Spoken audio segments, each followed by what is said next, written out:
Pinalaki ka ng magulang mo, tinuruan ka ng magandang ugali. Pag nabarkada ka at ang nakasama mong barkada masasama, yung naiturong magandang ugali sa'yo sa inyong tahanan, sisirain ng barkada yon. Ang masasamang kasama, sumisira ng magagandang ugali, sabi ng salita ng Diyos.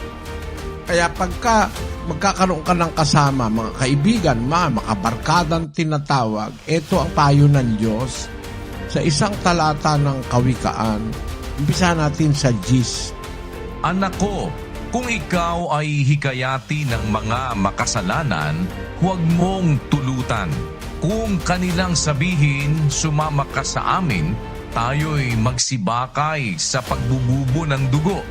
Tayo'y magkubli ng silo na walang anumang kadahilanan sa walang sala. Yung pakikisama, may guide ang Diyos kung sino dapat mong sasamahan.